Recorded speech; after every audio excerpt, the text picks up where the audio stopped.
Hola, muy buenos días. Nuevamente con ustedes, Fe Viva en su canal Dios y la religión católica. Una bienvenida a todos mis suscriptores. Gracias por escuchar mis videos. Y los que aún no están suscritos, por favor, háganlo antes de que se les olvide. Es importante que ustedes se suscriban para que reciban las notificaciones cada vez que saco un video. Tal vez para muchos no sea tema de mucho grado el hablar de la palabra de Dios, pero es un comienzo. Aquellos que quieren conocer sobre la palabra de Dios, aprender a hacerlo de una manera sencilla. Roguemos siempre al Espíritu Santo nos ilumine siempre que vamos a leer la palabra de Dios o a escuchar de ella. Es importante también que que compartan este video y que le den dedito arriba, porque es una forma fácil para muchos de comunicar el Evangelio a los demás, ¿verdad? Muy bien, este video, primero que todo, la oración que tanto me gusta. Señor, hazme un instrumento de paz, que donde haya odio siempre yo amor, donde haya injuria perdón, donde haya duda fe, donde haya desesperación esperanza, donde haya oscuridad luz, donde haya tristeza alegría, oh divino Maestro. Concédeme que no busque ser consolada, sino consolar, que no busque ser comprendida, sino comprender, que no busque ser amada, sino amar, porque dando recibo, perdonando es como tú me perdonas, y muriendo en ti nazco para la vida eterna. Amén. Muy bien, este video, el tema de hoy lo voy a dividir en tres videos. Me va a dar para tres videos, porque uno solo es muy largo. Yo sé que la gente se aburre cuando es muy largo, pero lo que voy a decirle acá, lo que voy a transmitir acá es muy importante que lo sepas desde el principio hasta el final. Ahorita voy a hacer el primer video y así van a ser dos videos más sucesivamente, ¿ok? Entonces, el tema de hoy es importante porque aquellas personas que poco se enteran de lo que está pasando en la Iglesia Católica, que dicen entre comillas ser católicos, pero que no saben en realidad qué es lo que está pasando y por ignorancia tal vez están dando un pasito hacia la perdición de sus almas, esto es para que despierten y vean y escuchen de una persona que con conocimiento de causa que les voy a transmitir yo en este momento, porque conocimiento de causa. Lo que yo les voy a transmitir es una entrevista que fue realizada al arzobispo Carlo María Viganó en Rusia. Es el tema acerca de la guerra Estados Unidos y las iglesias, en la cual está pues la Iglesia Católica, que es lo que a mí me interesa, ¿verdad?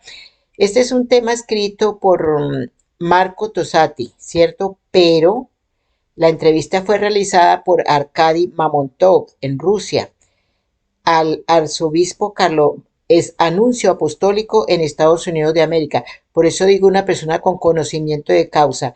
Este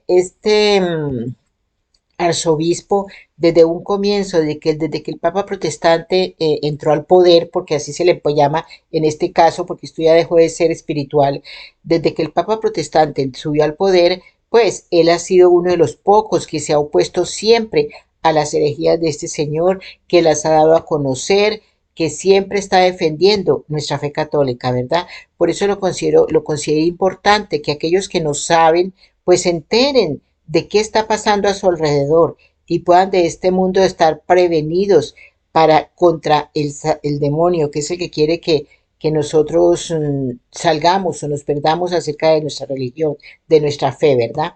Entonces, como le dije, voy a transmitir, eso fueron preguntas que se le hicieron a él muy concisas, voy a dar respuesta a 6 de esas preguntas, ¿correcto? Pongan mucha atención porque es muy importante. Entonces, primera pregunta. Según usted, ¿qué provocó el conflicto religioso en Ucrania? Monseñor, permítame en primer lugar agradecer a Arkady Mamontov, al doctor Dmitry Toropod y al Consejo Editorial de Rusia por invitarme a esta entrevista. Un saludo a todos ustedes y a sus teleespectadores. Al hacer un análisis de los acontecimientos, sabemos que la crisis ucraniana ha sido planificada durante años desde antes de Euromaidán. Obviamente no fue ajeno a esta operación de cambio de régimen el Estado profundo estadounidense a través del Departamento de Estado y de la CIA, quienes se movieron con tanta despreocupación interfiriendo en los asuntos internos de un Estado soberano, consideraron que la cuestión religiosa era instrumental para la desestabilización interna de Ucrania y para conseguirla se movieron con mucha antelación también en este frente. ¿Cómo conseguir entonces un conflicto religioso? Sencillamente haciendo que la Iglesia Ortodoxa ucraniana se separara canónicamente de la Iglesia rusa y fuera considerada autocéfala. Sabemos que en el 2018 el Departamento de Estado estadounidense asignó $25 millones, un comentario mío entre paréntesis, y Estados Unidos ahorita prácticamente al borde de la bancarrota, ¿verdad? ¿Quiénes pagan? Pues los ciudadanos, los americanos, ¿verdad? Los que pagan impuestos. Continúo. Eh, $25 millones al patriarca de Constantinopla como incentivo para el reconocimiento de la autocefalia de la iglesia ucraniana en cisma de la iglesia rusa, que Bartolomé concedió en enero de 2019. En ese momento, el secretario de Estado estadounidense Mike Pompeo, con una injerencia en los asuntos internos de la iglesia ortodoxa, expresó el apoyo de Estados Unidos a la iglesia ucraniana. Segunda pregunta y respuesta. El patriarcado de Constantinopla tenía el derecho de conceder la autocefalía a la Iglesia Ortodoxa ucraniana no reconocida, a pesar de que en Ucrania existía una Iglesia Ortodoxa del Patriarcado de Moscú que atendía pastoralmente a la inmensa mayoría de los ciudadanos ortodoxos de ese país. Respuesta de Monseñor. En mi opinión, la cuestión no es si el patriarcado tenía derecho a conceder la autocefalia, sino por qué lo hizo. Si se me permite establecer un paralelismo con la Iglesia Católica, me parece que Jorge Mario Bergoglio llevó a cabo una operación similar con respecto a las diócesis alemanas en el reciente sínodo sobre la sinodalidad. Él ha creado las condiciones previas, escuchen bien, él ha creado las condiciones previas para un cisma al permitir a las diócesis una autonomía en materia doctrinal y moral que no tienen ni pueden tener, y los obispos de esas diócesis han aprobado la bendición de las uniones sex, ¿no? Ya saben la palabrita. La concesión de roles ministeriales a las mujeres y la legitimación de la ideología de la A a la Z. Ya saben cuál es esa, ¿no? Y ahora que unos pocos obispos raros se alzan contra estas desviaciones, la Santa Sede calla, porque eso es exactamente lo que se pretendía. Estamos en presencia de un plan subversivo llevado a cabo por aquel a quien Cristo constituyó la cabeza de la Iglesia para confirmar a los hermanos de la fe y no para difundir herejías y vicios. ¿Tiene derecho? No.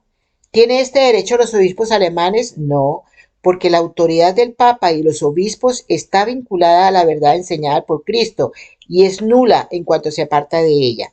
Considero que el patriarca de Constantinopla actuó de la misma manera, con los mismos objetivos e inspirado por los mismos poderes.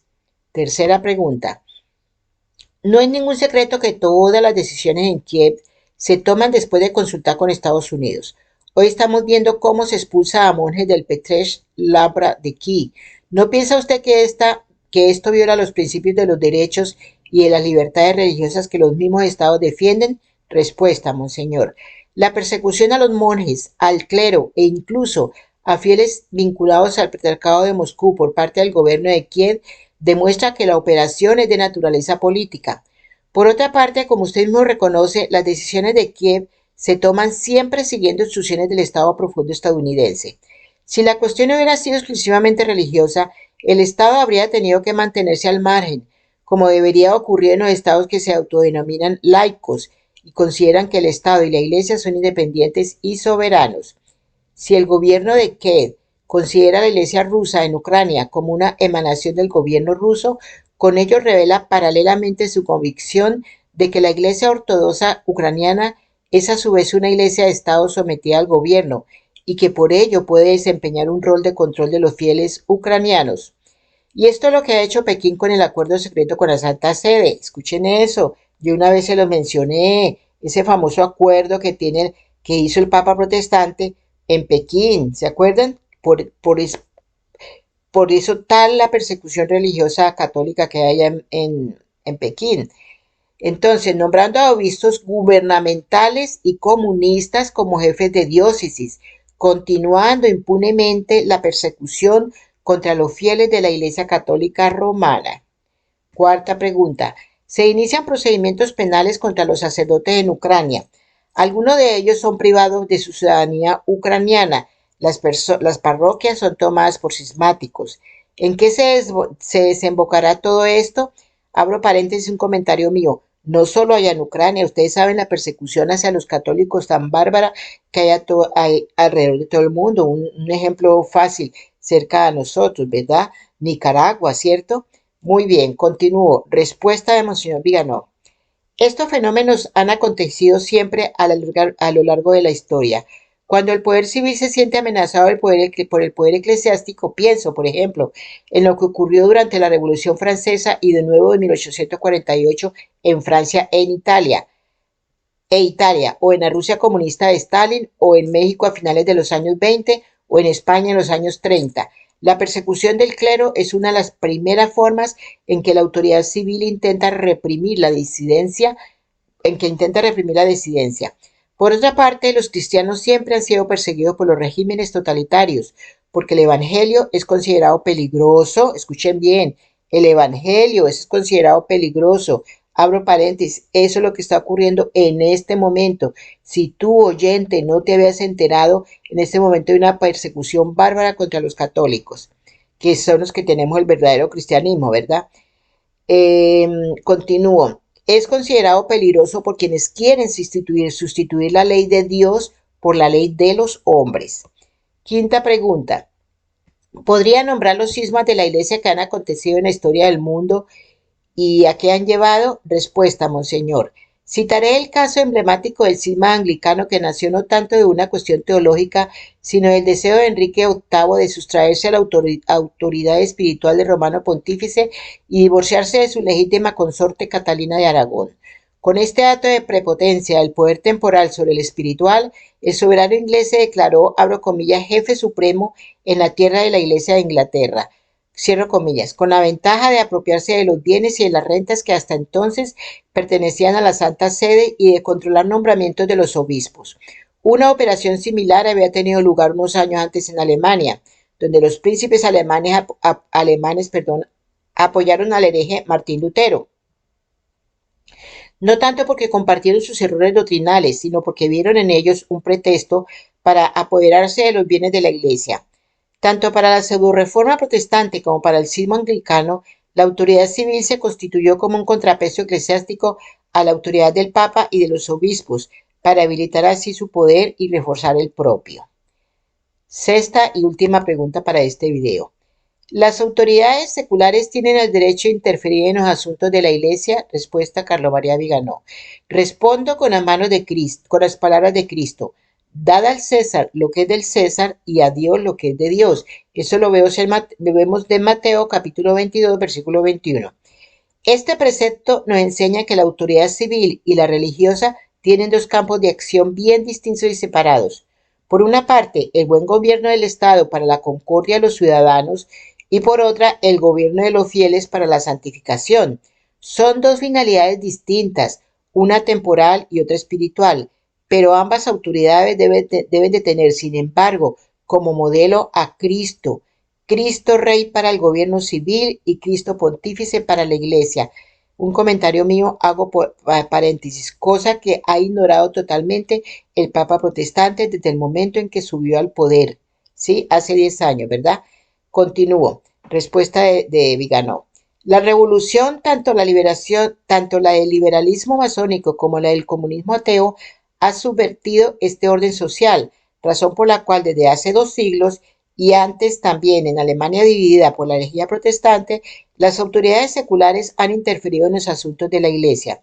Esto se debe al hecho de haber derivado el poder temporal del pueblo, arrebatándoselo a Cristo, por un lado divinizando al individuo, como quiere la ideología liberal, y por otro divinizando a la colectividad, como quiere la Iglesia, la ideología comunista. Hoy asistimos a la alianza entre estos dos errores que son teológicos. Escuchen, hoy asistimos a la alianza entre estos dos errores que son teológicos, además de filosóficos y políticos, en la divinización de la élite sinárquica del nuevo orden mundial, que une el relativismo liberal y el liberalismo económico con el colectivismo socialista. Y esta alianza infernal que en Occidente está destruyendo el tejido social y religioso de las naciones es necesariamente anticristiana y anticrística, porque niega el señorío de Cristo sobre los individuos y las sociedades. Es satánica, como señaló recientemente el presidente Vladimir Putin. No es que estemos, no es que aquí no podemos decir, abro comillas, un comentario mío, no es que podamos decir que estamos de acuerdo o no estamos de acuerdo con el gobierno de Vladimir Putin, pero él dice cosas muy ciertas y es el único que en realidad está defendiendo la familia a nivel mundial. Escuchen bien, este señor defiende la familia, cosa que no hace el Papa protestante, ¿cierto? Sobre este tema de la divinización, ¿cierto? Es muy importante. Fíjense en las imágenes que estoy sacando en mi video. Ustedes ven ahí una imagen donde está una estatua enorme del Papa protestante. Ya lo están divinizando, ya lo están adorando, estando aún en vida y ya le están rindiendo idolatría. Eso es pura y física idolatría. Y él feliz y contento de la idolatría que le están brindando porque él mismo la está buscando. Desde el momento en que subió al poder, ha sido el objetivo de él, ha sido que lo idolatren a él. Cristo no, Cristo a un lado, ¿cierto? Muy bien. Entonces, hasta ahí dejo este video. Eh, por favor, suscríbanse, les repito, compartan y dedito arriba si quieren ayudar a evangelizar. Esperen la continuación de esta entrevista que está o sea, si alguien ha dicho la verdad de lo que está pasando en la Iglesia Católica, ese es el arzobispo Carlos María Vigano. Así es que por favor esperen mi próximo video. Les deseo que Dios los bendiga, les deseo un feliz día, una feliz tarde o una feliz noche, depende de donde se encuentren y muchas bendiciones.